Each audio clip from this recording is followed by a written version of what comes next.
Nueva Ecija, isa sa walang pampang na lalawigan sa Pilipinas na matatagpuan sa rehiyon ng Gitnang Luzon.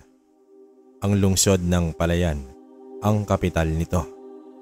Napapalibutan ng Nueva Ecija ng Bulacan, Pampanga, Tarlac, Pangasinan, Nueva Vizcaya, Zambales, Bataan at Aurora. Ipinangalan ang lalawigan sa lumang lungsod ng Ecija sa Sibilya. Noong 1896, isa ang Nueva Ecija sa mga unang lalawigang nag-alsa laban sa Espanya at isa sa mga lalawigan na nagdeklara ng kalayaan noong 1898. Ang kwentong ito ay nangyari sa taong 1958, lugar ng Nueva Ecija. Habang inaayos ni Silencio ang mga pilapil ng palayan, ay may kumuha ng kanyang atensyon. May 3 sasakyang dayuhan ang huminto sa kalsadang lupa. Hindi kalayuan sa kanyang kinatatayuan. Bumaba ang mga sakay nito at ang isang matabang lalaki na nakasuot ng pangdayuhan. Kumaway ito sa kanya. Siyempre, bilang isang Pilipino, tatapatan din natin ng magandang pakikitungo ang sino man na nagpapakita ng kagandahang asal. Nagmadali pa siyang lumapit dito. Sa ayos ng lalaki, paniguradong isa ito sa mga alta kung tawagin. Magandang umaga sa iyo, Ginoo. Ako nga pala si Mr. Santillan, Rodrigo Santillan. Pagbati ng lalaki. Magandang umaga din sa inyo, Ginoong Santillan. Silencio Madrigal. Ano ho bang maipaglilingkod ko? Mukhang sinadya niyo pa ako dito. Magiliw na sambit ni Silencio. Hindi na ako magpapaligoy-ligoy pa. Nabalitaan ko na napakaganda ng inyong ani sa bawat anihan. Ibig sabihin, maganda ang lupa sa lugar na ito. Hindi ba? Wika sa kanya ni Santillan. Depende lang din ho yan sa pagdadala at pagmamahal mo sa lupa. Tugon dito ni Silencio. Ganun ba?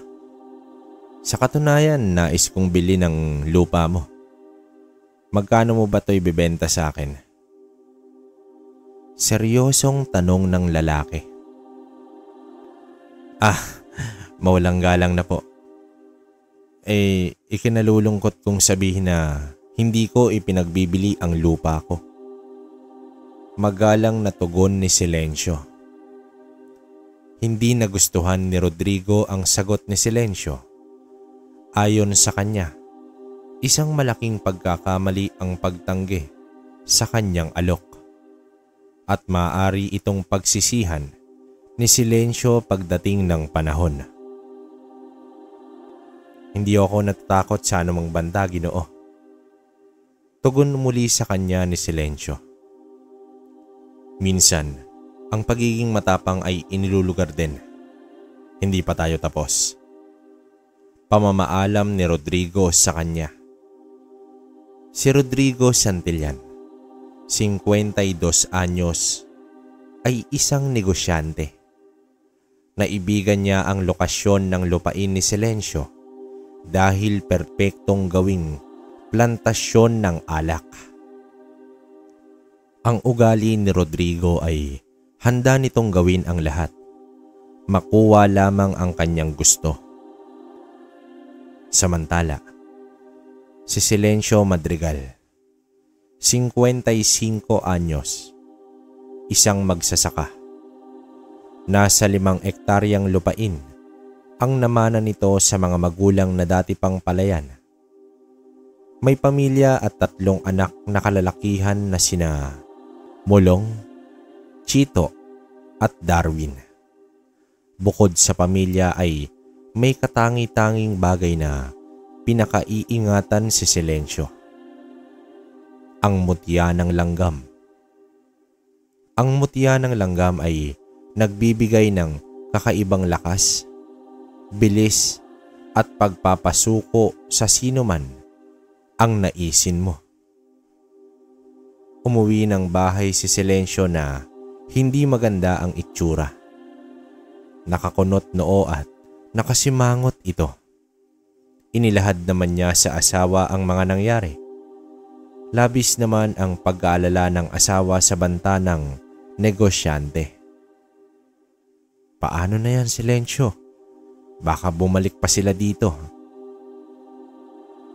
Pag-aalala na tugon dito ni Salome. Kahit anong mangyari, hinding-hindi nila makukuha ang lupa natin. Magtiwala ka lang.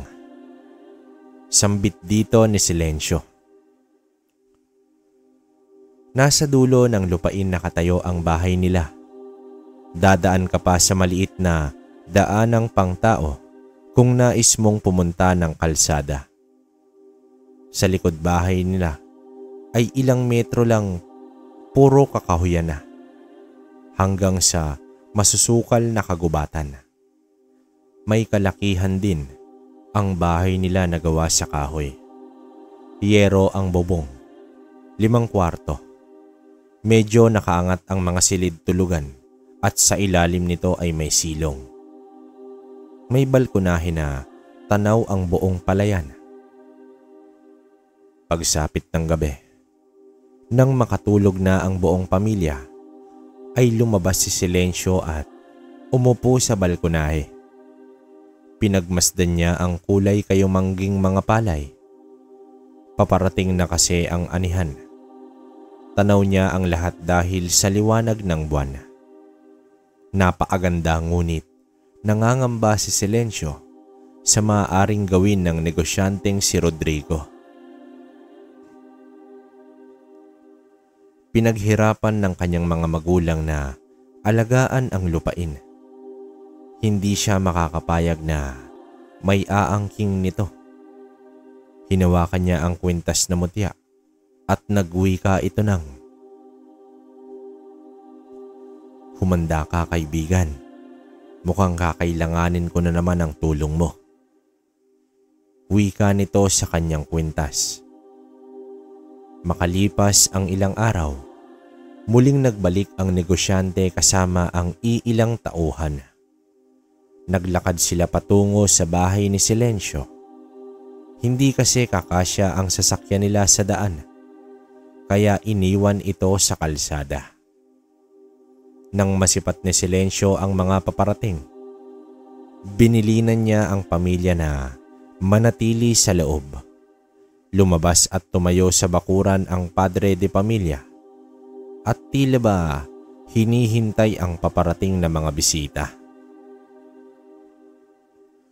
Bumungad ng ngiti ang negosyante. Parang hindi ito nagbanta noong nakaraang araw. Gaya ng dati, bumati ng maayos ang bisita. Ganon din naman si Silencio. Inasahan na ni Silencio ang pag-aalok muli ng negosyante. Sa araw na ito, ay may dala na itong limpak-limpak na salapi. Kahit buong taon na anihan, hindi mo kikitain ng ganyang kalaking halaga, Silencio. Kaya mag-isip ka. Wika sa kanya ni Rodrigo. Pasensya ka na. Kahit doble o triplihin mo pa yan, hindi pa rin magbabago ang desisyon ko. Tugon ni Silencio sa matanda. Bakit ba ayaw mong bitawan ng lupaing ito? Muling tanong dito ni Rodrigo. Pagmamay-ari pa ito ng mga magulang ko. Ito lang ang nag-iisang alaala nila sa akin. Hindi man kasing laki ng perang yan ang kinikita ko dito. Sapat na iyon sa amin. Hindi na kami naghahangad ng higit pa. Sagot dito ni Silencio. Mga ugaling timawa. Hindi yumayakap sa pagbabago at tagumpay. Ipinanganak kang mahirap, mamamatay ka ring mahirap. Sambit sa kanya ng negosyante. Di bali ng mahirap, kaysa nang aapak ng tao. Muling tugon dito ni Silencio. Iniinsulto mo ba ako? Bulalas ni Rodrigo. Bakit, kaibigan? Natamaan ka ba? Tugon nito. Itong tandaan mo, Timawa. Wala akong hinahangad na hindi ko nakukuha. Muling banta sa kanya ng negosyante. Bigong umalis ang negosyante, pero may nakahanda na itong plano. Malaking insulto sa kanya na natanggihan siya. Naniniwala kasi si Rodrigo na lahat ng bagay sa mundo ay may katapat na salapi. Sa pag-alis ng mga bisita, hinawakang muli ni Silencio ang kanyang mutya. Naramdaman niyang may paparating na isang trahedya. Sa itsura at pag-uugali ni Rodrigo, mukhang hindi iyon gagawa ng mabuti. At gagawin nun lahat upang makuha lang ang kanyang gusto. Kaya agad niyang kinausap ang pamilya. Balak niyang magpunta muna sa ibang lugar ang kanyang pamilya. Ngunit pumalag ang mga anak nito. Ayaw nilang hayaang mag-isa ang ama sa pagharap ng problema. Kaya inatasan na lang niya na ang pinakabunso na si Darwin ang sasama sa ina sa kabilang probinsya. Gayunpaman, hindi na sila nagsayang ng oras. Kinahapunan ay inihatid na sila ni Mulong sa sakayan. Sa panahon na iyon ay meron ng transportasyon na bus ang Nueva Ecija. Makalipas ang ilang linggo, sumapit na ang anihan ng palay. Nagsidatingan na rin ang mga manggagapas sa kanilang lugar at may taga-ibang baryo din. Nakasanayan na nila ang pagdagsa ng mga manggagapas ng palay at karamihan dito ay sa mukha lang nila nakilala. Humigit kumulang 30 ang naroon. Sinimulan nila ang araw sa salo-salong agahan. Ganoon kabait si Silencio. Lahat pinapakain pa. Agahan hanggang hapunan. Kaya maraming gustong gumapas sa kanilang palayan. Hindi rin nadedehado ang mga ito sa hatian. Kahit mga anak ni Silencio ay namana ang ugali ng kanilang ama. Habang masayang lumantak ng agahan ang lahat, may 3 katao ang hindi kumain. Bago ito sa paningin ni Silencio, kaya nagtanong-tanong muna siya sa iba kung may nakakakilala ba sa 3. May sumagot na kakilala nila sa kanilang baryo pero bagong lipat lang daw. Binubuo ito ng mga kalalakihan. Nilapitan at kinausap ni Silencio. Mabait naman itong sumagot na tapos na daw silang mag-agahan at ayaw nilang gumawa na masyadong busog. Naintindihan naman ito ni Silencio at nagsimula na ang unang araw ng gapasan. Wala namang napansin na kakaiba itong si Silencio. Inaasahan niya kasi na may ibang gagawin si Rodrigo. Bukod doon ay ang 3 baguhan na panaysipat sa kamalig kung nasaan si Silencio. Hindi naman niya ito pinag-isipan ng masama. Marahil baguhan kasi. Pero hindi pa rin nagpakampante itong si Silencio.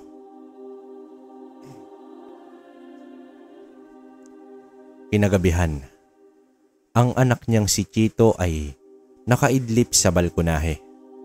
Bandang 8:00 na ng gabi. Hanggang sa nagising ito dahil sa nakakahalinang tawanan ng dalawang kababaihan.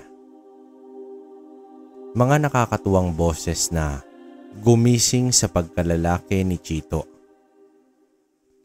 Agad siyang bumangon at hinanap ang boses. Nasipat niya ang dalawang babae na naghahabulan sa pilapil ng palayan.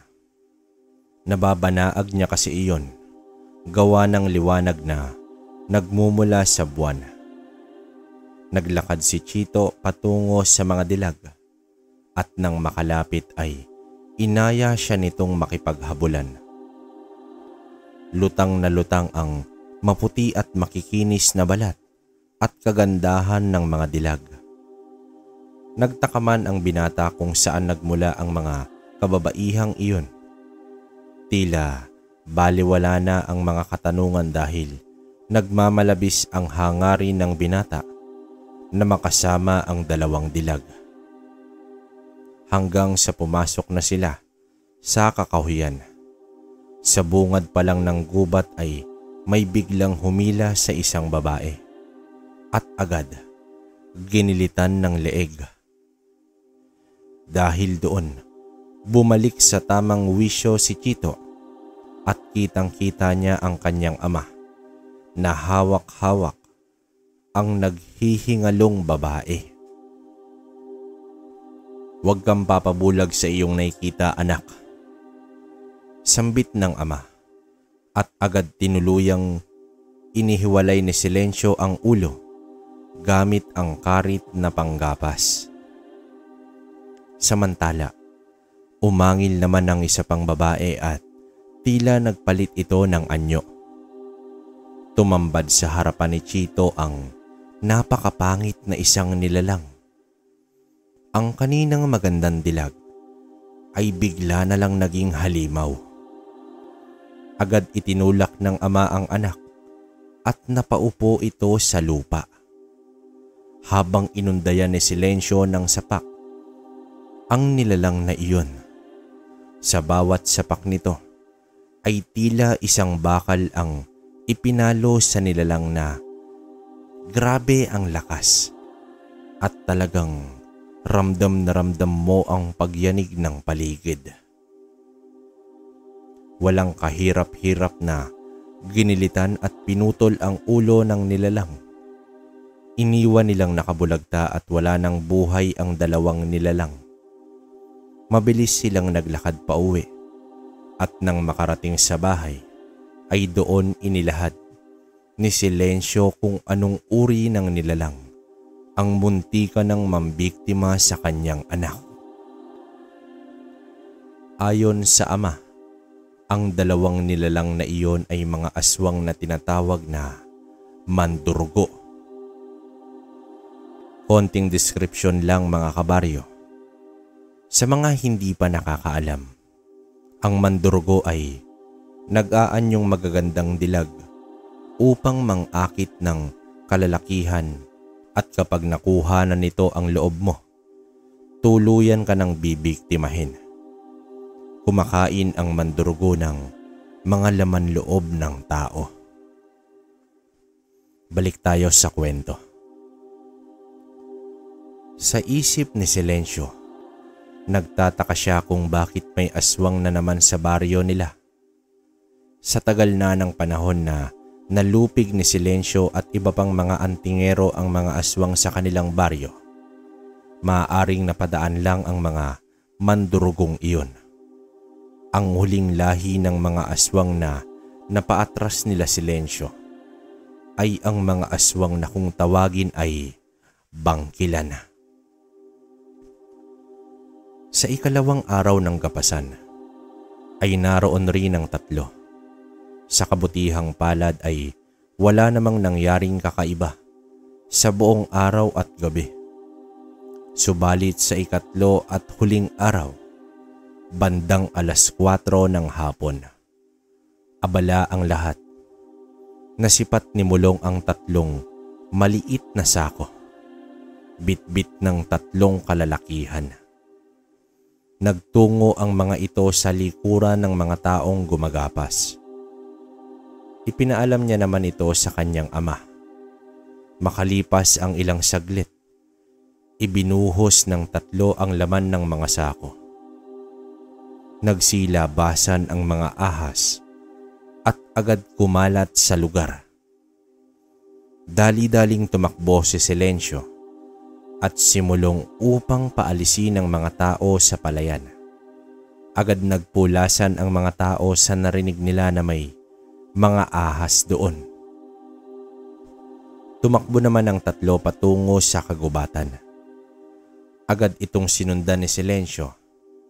Sa taglay nitong bilis ay naabutan niya ang 3. Pinagsasapak nito ang mga kalalakihan hanggang sa tuluyan niya itong mapabagsak. Agad nag-usal si Silencio. Makalipas ang ilang minuto, nagsigapangan na ang mga ahas patungo sa 3 kalalakihan. Isang tanong, isang sagot. May nag-utos ba sa inyo na gawin yon?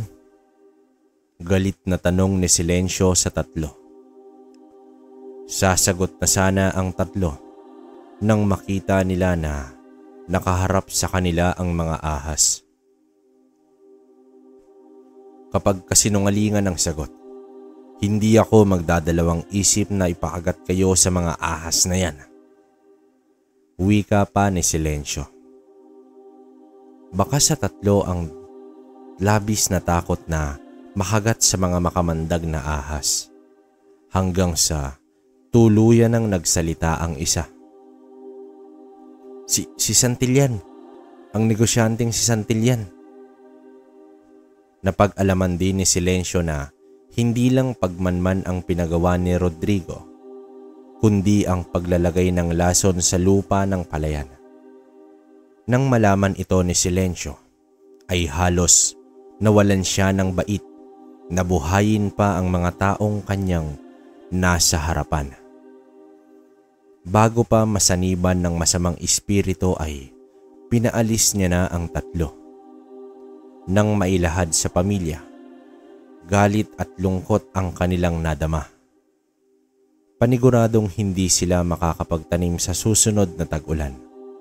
Walang ibang naramdaman ang mga anak niya, kundi ang pagkasuklam sa negosyante. Natapos na ang anihan, gaya ng dati.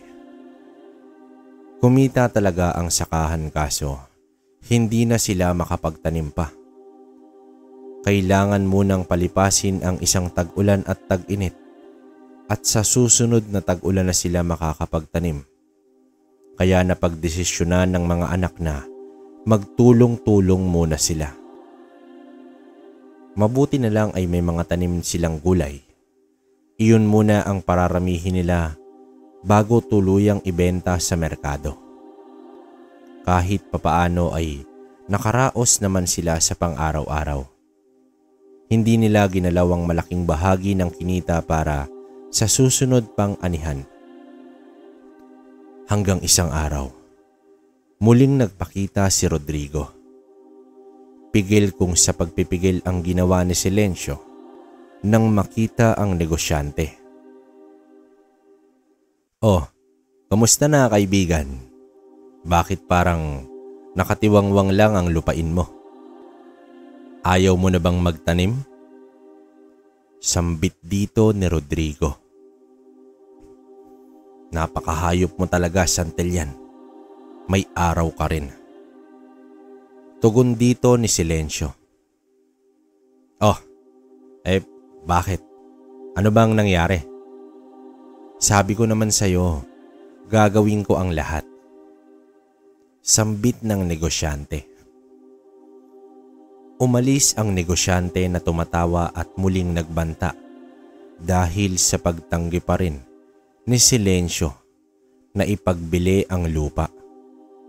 Bumili na rin ng mga inahing manok si Silencio upang paramihin at tuluyang ibenta.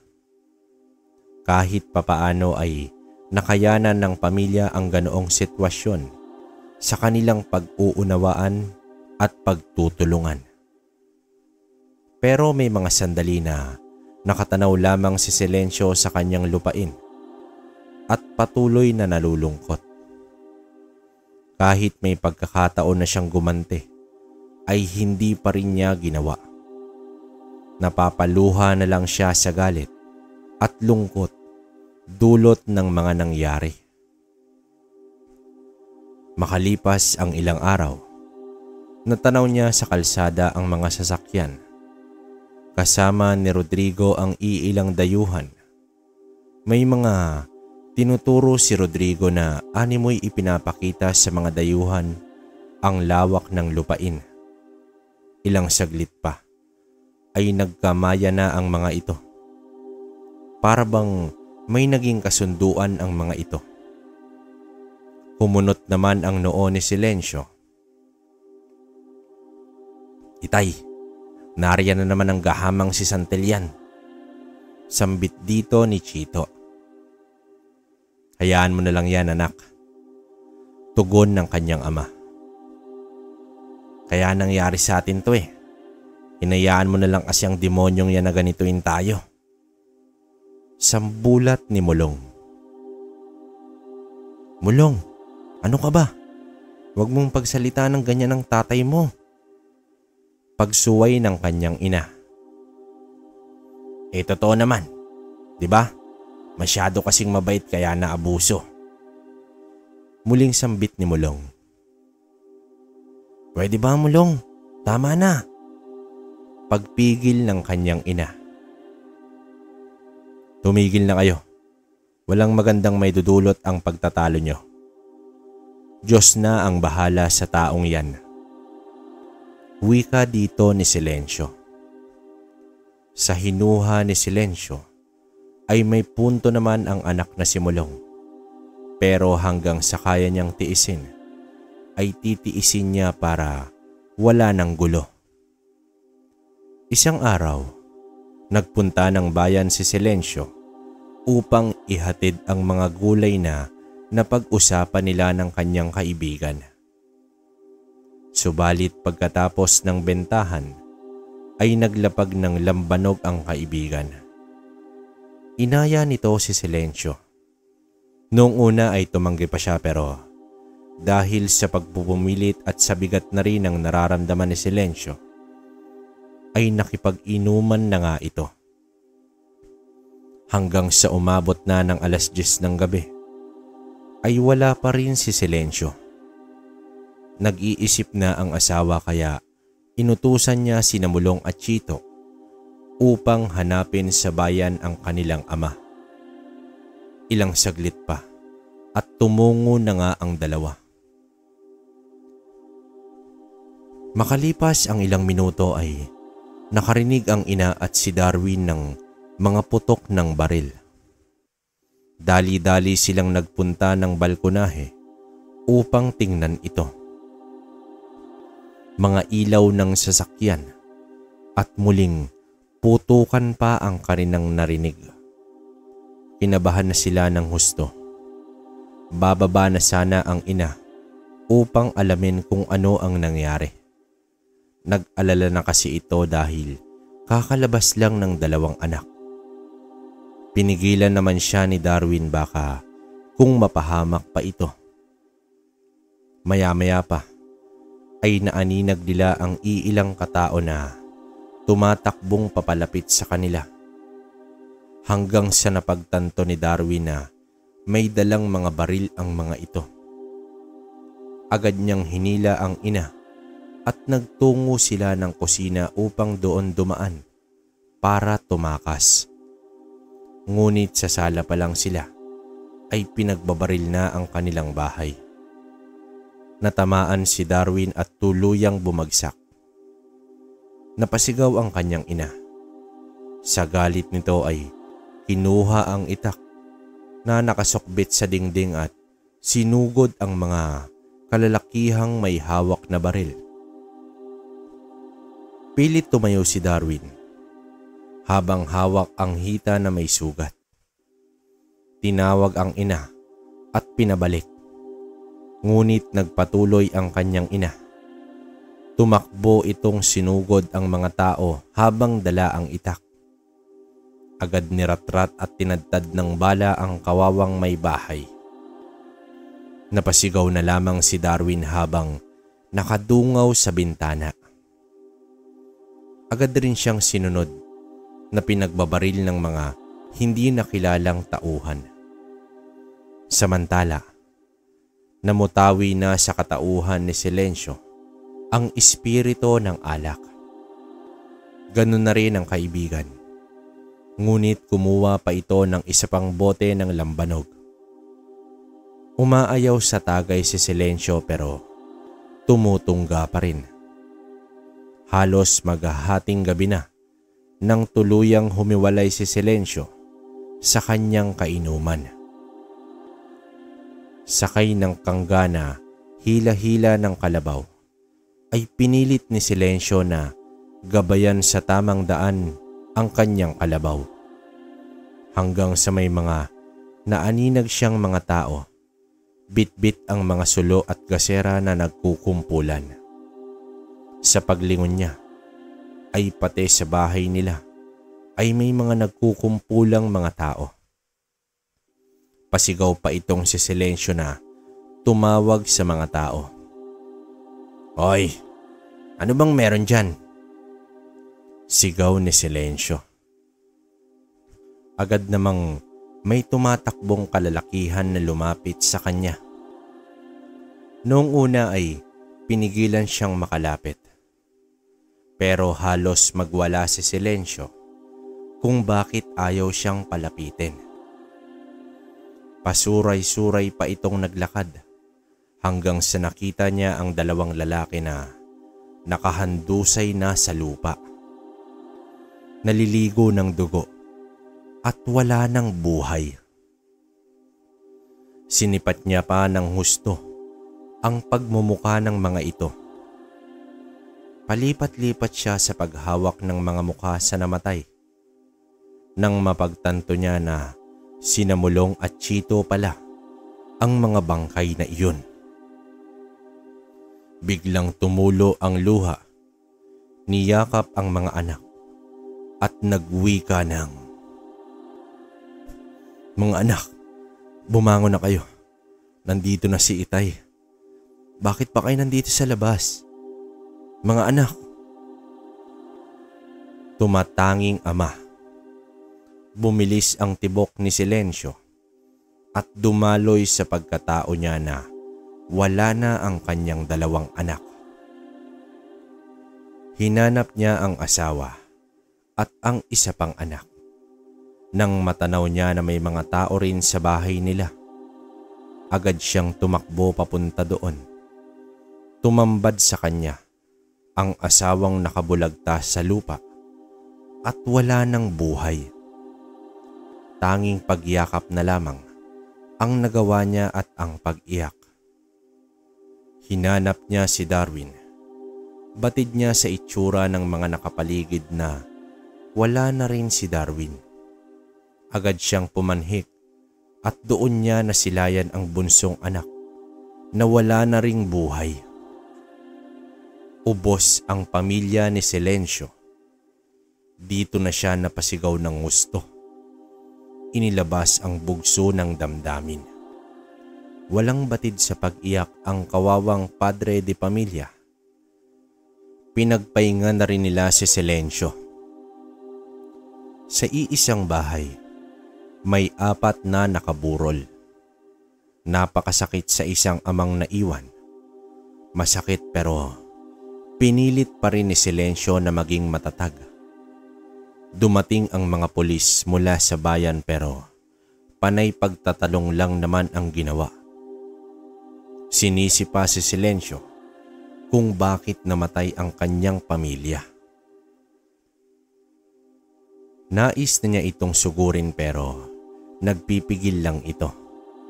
Hanggang sa makaalis ang mga ito, walang ibang taong may gawa nito kundi ang negosyanteng si Rodrigo Santillan. Iyan ang tumatak sa isipan ng naulilang ama.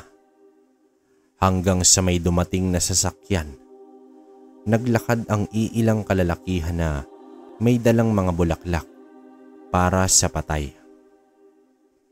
Alam ni Silencio na nasa loob lang ng sasakyan si Rodrigo. Binalibag niya ang mga bulaklak at nakikiusap na umalis na lang sila. Muling bumuhos ang luha ni Silencio sa araw ng libing. Pati mga kapitbahay ay napaluha na rin. Napakabait ng pamilya nila. Pero ito ang nangyari. Dumakot ng lupa si Silencio at ipinangako sa pamilya na mas matindi pa ang dadanasin nang may gawa nito sa kanila. Lumipas ang ilang buwan. Nagpatuloy sa buhay si Silencio hanggang sa dumating na ang panahon na maaari ng tamnan ang lupa. Gaya ng dati, kumuha ng mga tao si Silencio para magtanim ng binhi ng palay. Maayos ang pakikitungo niya rito.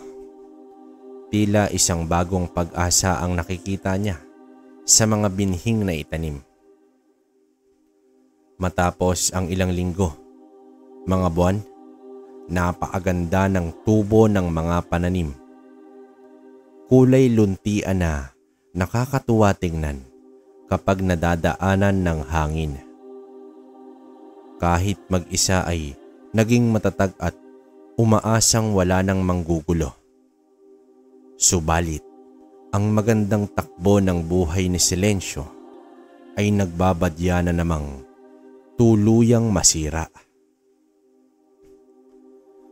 Isang hapon, habang natutulog siya, may dumapong bala sa kanyang muka. Kakaiba ang laki nito. Agad niya itong hinuli. Tinitigan at napagtanto niya na isa itong peste para sa mga palay. Agad lumabas si Silencio at tumambad sa kanya. Ang napakaraming balang ngunit hindi naman umaatake sa mga palay. Nanlaki ang mga mata ni Silencio. Ito ang unang beses na nakakita siya ng ganoong karaming balang. Hanggang sa nasipat niya ang isang matandang babae na tila bumubuka-buka ang bibig. Mambabarang. Sambit nito sa kanyang sarili. Nagkumpulan ang mga balang at tuluyang umatake kay Silencio. Agad naman siyang nag-usal ng isang tigalpo at agad nagsiputukan ang iilang mga balang. Umiwas ito at pumapaitaas ng lipad. Umikot sa bahay at muling umatake sa antingero. Kumuha ng walis tingting si Silencio, inusalan at inihampas sa mga insekto. Sa mga natatamaan ng walis ay agad naaagnas ang mga balang. Matapos maubos ang mga insekto, ay nagpakawala ang mambabarang ng isang napakalaking balang. Kasing laki ito ng matandang kalabaw. Nakipagbuno rito si Silencio at ilang minuto lang ay nagapi niya ito. Balak na sana niyang sugurin ang matanda. Kaso pinagbabaril naman siya sa di malamang direksyon. Napadapa siya sa lupa at pilit sinipat ang mga taong namamaril hanggang sa masilayan niya ito sa mga talahib na nagtatago.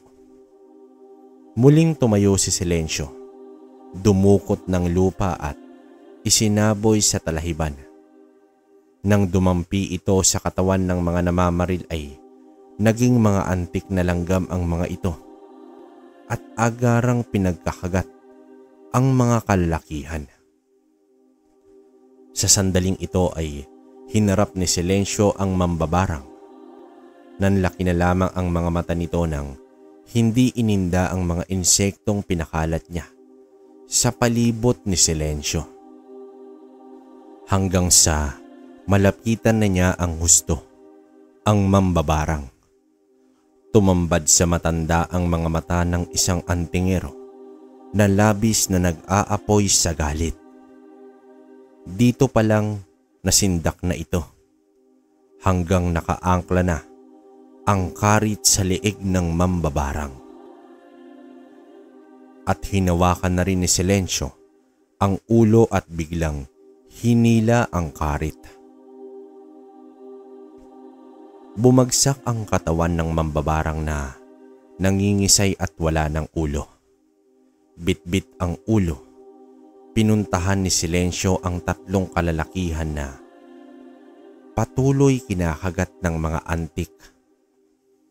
Napasigaw at napaatras ito habang nakaupo sa lupa nang iniangat ni Silencio ang ulo ng matandang mambabarang.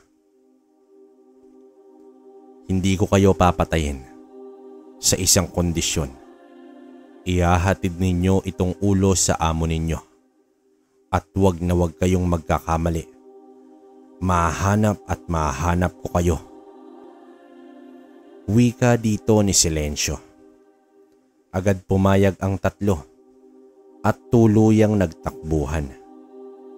Wala nang pag-aalinlangan si Silencio kung sino ang may pakana ng lahat. Walang iba kundi si Rodrigo. Nang makarating ang tatlo sa bahay ni Rodrigo, ay hinang-hinana ang mga ito at puro bukol ang katawan dahil sa kagat ng mga antik.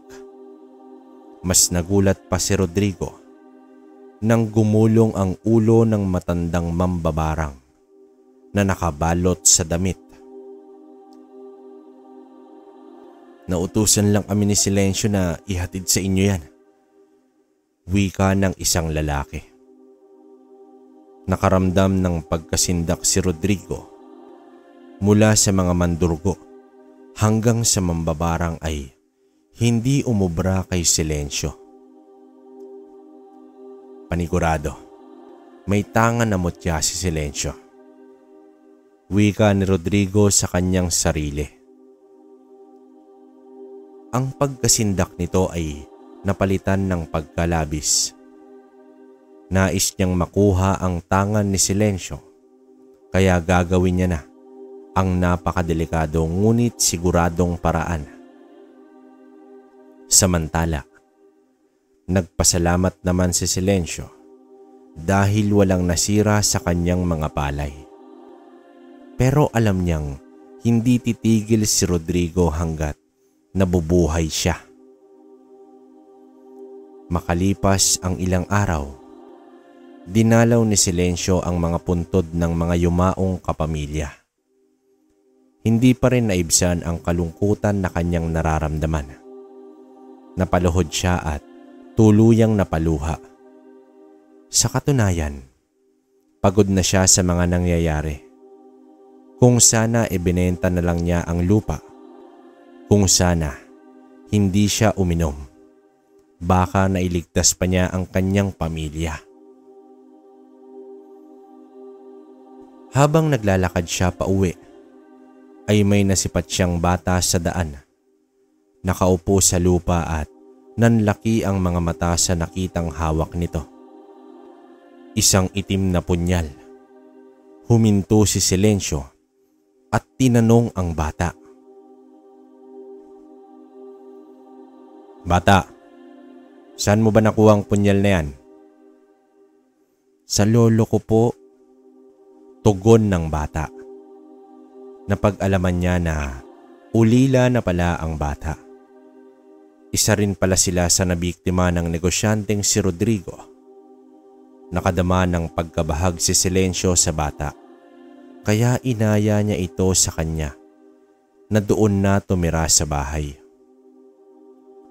Siya na rin ang nagdala sa bayong na pinaglalagyan ng iilang damit ng bata. Sa hinuha ni Silencio, isang antingero o albularyo ang lolo nito. Dahil ang punyal na iyon ay isang punyal na pamatay ng aswang. Inayos ni Silencio ang higaan ng bata Batid niya na laging hawak ng bata ang punyal na may kahoy na sisidlan. Hinayaan na lamang niya iyon. Ang gabing iyon ay mismong kabilugan ng buwan. Inihanda na ni Silencio ang mga karit at iilang bagakay. Sinadya niya na tingnan na muna ang bata at lalagyan ng pangontra, kaso wala na sa higaan ang bata.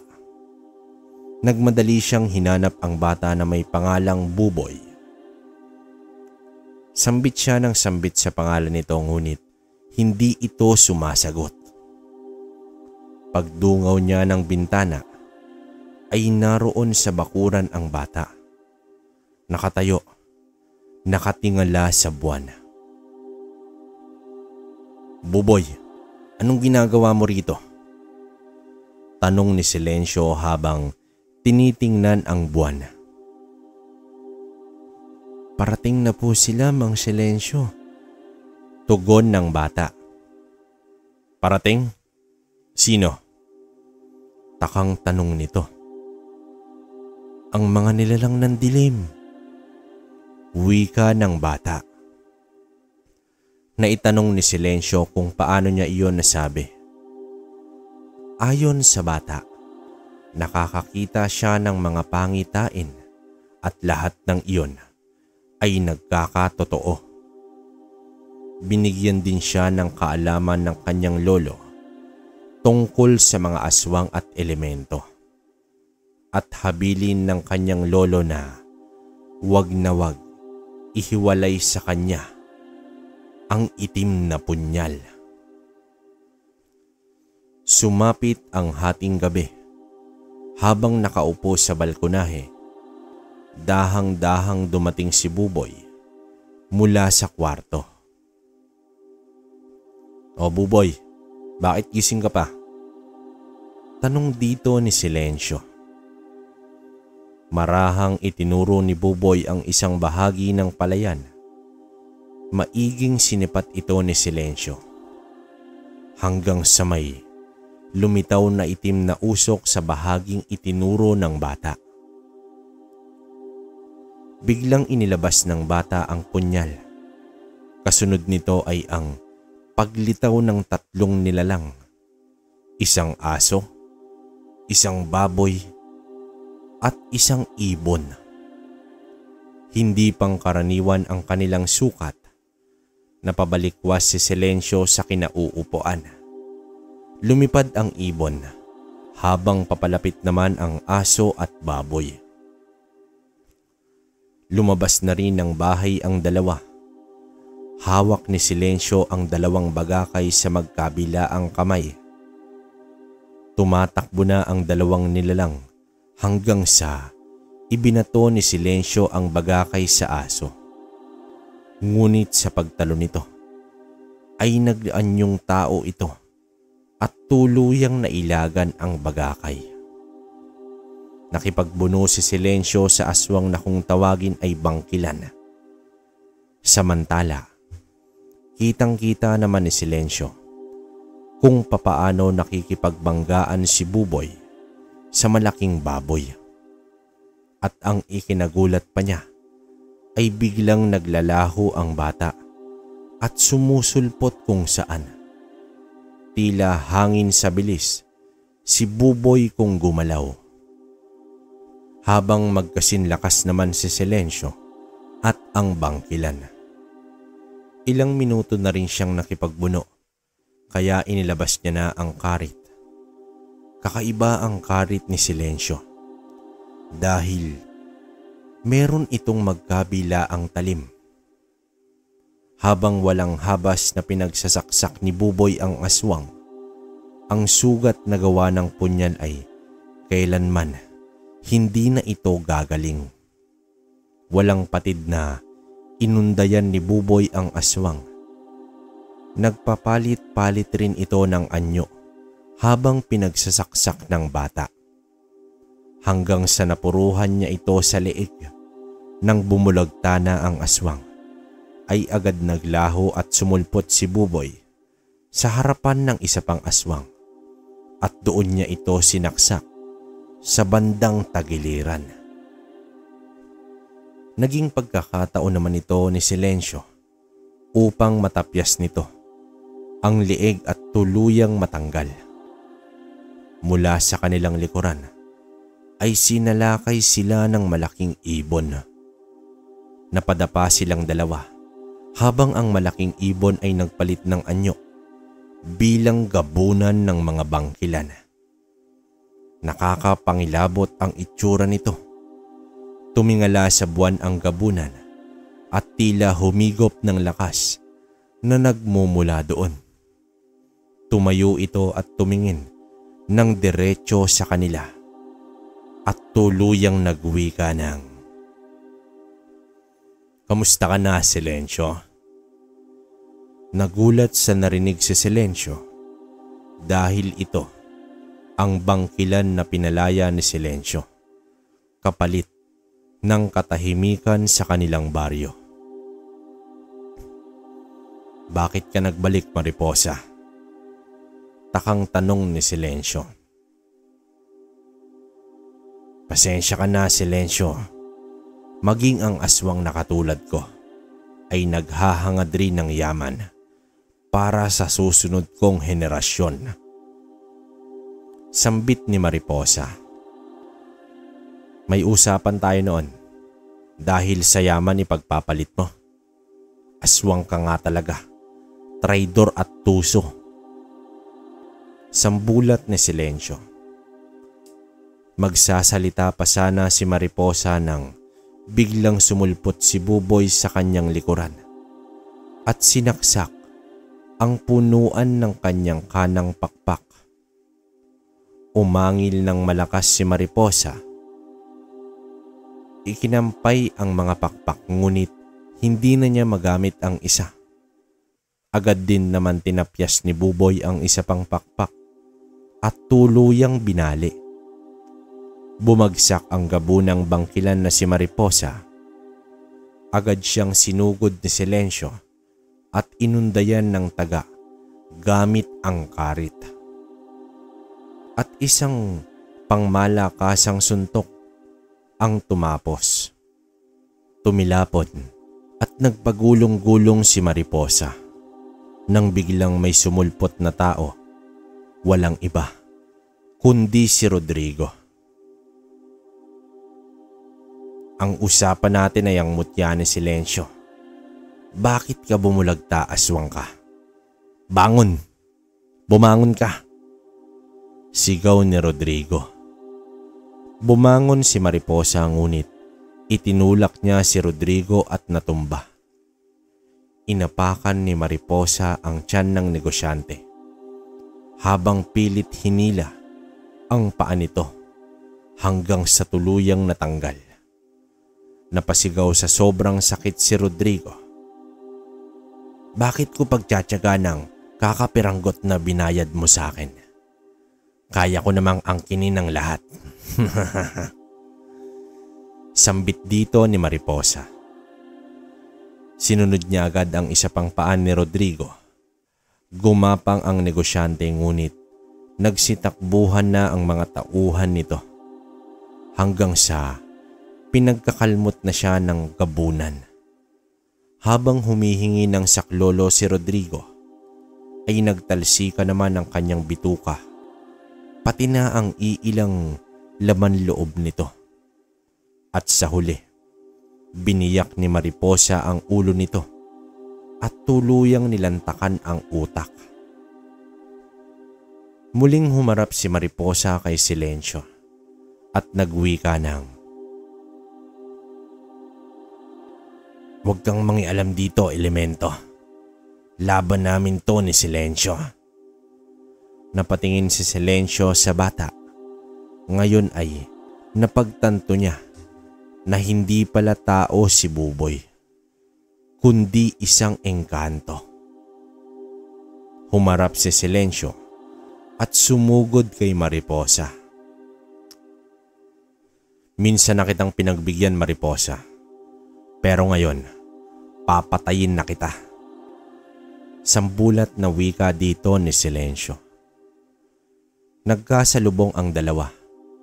tumarak ang mga kuko ng gabunan sa tiyan ng antingero habang nakaangkla naman ang karit nito sa liig ng gabunan. "Paalam, Mariposa." Huling salita ni Silencio para kay Mariposa. Napaluhod si Mariposa at gumulong ang ulo sa lupa. Sumirit ang likido mula sa naputol na liig. Nang matapos ang laban ay tumitig si Silencio kay Buboy. "Sino ka ba talaga? Bakit ka narito?" tanong nito sa bata. May nag-utos lang sa akin." tugon nito at tumingala ng tuluyan sa buwan. At tuluyang naglaho si Buboy at iniwan sa lupa ang itim na punyal. Nilapitan ni Silencio ang nagkagutay-gutay na katawan ni Rodrigo at tuluyang sinilaban. Kinabukasan, nag-iwan ng marka sa palayan ang mga nangyari kinagabihan. "Mang Silencio, grabe ang lakas ng ulan kagabi. Buti hindi inumaga kundi lunod tong mga palay mo." Sambit ng isang kapitbahay. Napangiti na lamang si Silencio sa sinabi ng lalaki. Ipinakita sa atin sa kwentong ito na walang mabuting kahihinatnan ang pagiging gahaman sa lahat. At walang maidudulot na mabuti sa ating pagkatao ang walang kakontituhan sa buhay. Subalit, bakit kaya napakarami pa rin ang hindi naniniwala sa mga kababalaghang pangyayari o ang tinatawag na paranormal? May nagsasabi na nangyari ang digmaan ng mga nilalang ng dilim at tao sa ibang dimensyon. At meron din digmaan sa pagitan ng aswang at tao na nag-iiwan ng bakas gaya ng dilubyo at trahedya. Kagaya na lamang sa ating kwento ngayon. Hanggang dito na lang ang kwento mga kabaryo. Naway may napulot kayong aral at may natutunan kayo sa kwento na ipinadala sa atin ngayon. Okay, grabe no, nagulat kayo no. Medyo malakas lang boses natin yan. Pero alam niyo naman kabaryo, di ba? Wait lang, bago ako magkomento, yung sabi, di ba? Ang sabi sa huling kwento kasi, walang magandang maidudulot na mabuti sa ating pagkatao pag hindi ka nakontento sa buhay. So, alam niyo na. Alam niyo na yung nangyari sa channel natin, di ba? Pero, ewan ko lang. Ako, okay lang sa akin kasi nga, para sa inyo naman to eh. Nabuhay naman ako nung wala to. Ano pa ngayon na nakikita ko yung mga comment nyo na kumbaga nasasayahan kayo, nakakatulong sa inyo lalo na dun sa mga kababayan natin na nagtatrabaho sa ibang bansa, no? Natutuwa ako na itong channel natin is parang isang kasama nila habang nagtatrabaho, 'di ba? So, doon pa lang bawing-bawi na ako. So, 'di ba? Parang wala naman eh. Kumbaga hindi naman talaga ako hindi na to para sa ganun eh. Kumbaga natutuwa ako sa mga comment nyo na napakaganda, no? 'Di ba? Sabi ko naman sa inyo dahil doon. Kaya tayo alam niyo na lumalaban tayo sa ganyan. Pero bahala sila, 'di ba? Sabi nga ni Silencio, Diyos na ang bahala. So, ayun. Bali, ayun muna. Mamaya na yan, mga kabaryo. Komento ko rito. May part ako na hindi nabasa pero huli naman na yun na sinende. Sabi niya, hanggang ngayon daw kasi, usap-usapan o pinagkwentuhan ng mga matatanda sa kanila yung kwento ni Silencio. So, baka merong taga rito o alam tong kwento ni Silencio. Comment kayo sa baba para alam niyo na, di ba? Meron tayong panghawakan, no? Gaya ng yung mga nakaraan nating upload, no? So, yun, yun nga, sabi rin, di ba? Paano ko ba explain?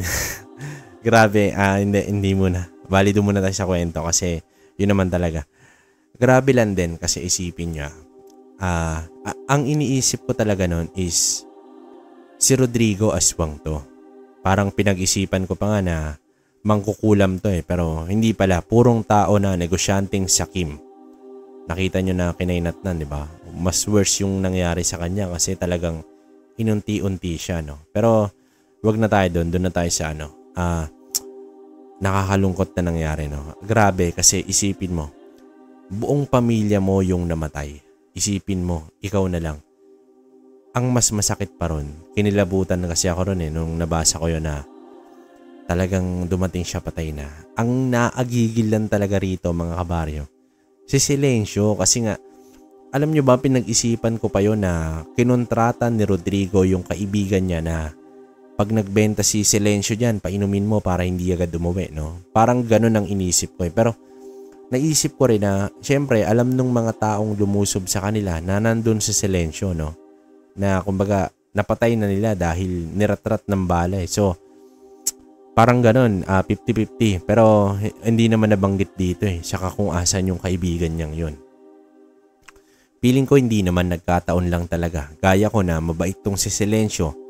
Pero, worse at worse nga talaga yung nangyari sa kanya. Grabe yun, nakakaiyak yun para sa isang tatay, no?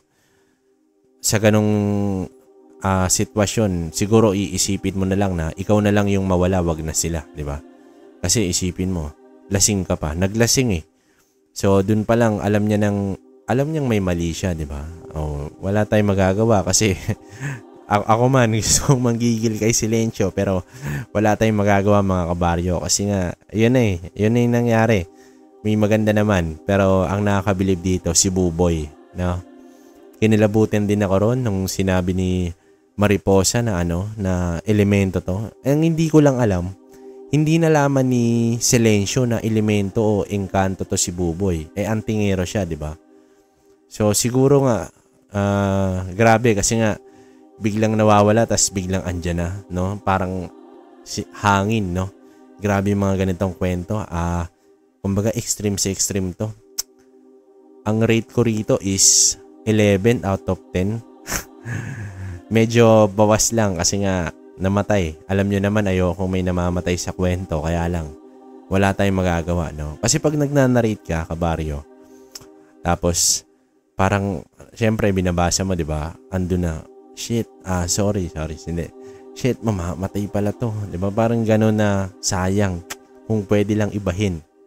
Wala tayong magagawa kasi nga gano'n na yung nangyari. Kung nasaan man to Silencio, kung nabubuhay ka man hanggang ngayon. Kasi yung nagpasa na ito parang kwento lang din sa kanya. So, ang gusto kong malaman, kung sino yung nakakaalam talaga na iba nating listeners, no? Tapos kung asa na to si Silencio. Kaya lang ang tagal na nito mga kabaryo. Siguro kung nabuhay yung pinakabunsong anak ni Silencio, yun, pwede pa nating makausap yun. Kaya lang ang tagal na sobra nito, tas matanda na si Silencio. Di ba grabe? Saka yung mutya ng langgam kung asan na yun, no? Hindi man siya ganun kalakas ng mga mutya pero alam nyo na galing kalikasan talagang iba yung lakas at bilis niya. Yun naman yung, yung nagpaganda ron, no? So, ayun lang overall medyo anger. Nagigil tayo ni Silencio pero wala tayong magagawa mga kabaryo. Tapos yun nga pala, yung mga nagko-comment dyan mga kabaryo, nababasa ko yung comment nyo. Pasensya na rin kayo kasi hindi ako nagre-reply. Sinadya ko yun. Hindi sa ayoko kayong replyan. Hindi ako masyadong nagre-reply gawa ng, siyempre, alam nyo na inaayos natin yung channel. Uma-appeal pa tayo kay YouTube na sana paiksiin yung 1 buwan. Isipin nyo 1 month. Diba? Pwedeng dun tayo mag-usap sa Kwentong Baryo 2.0. Nandyan na yun, kabaryo. Nag-upload na ako ng isang kwento.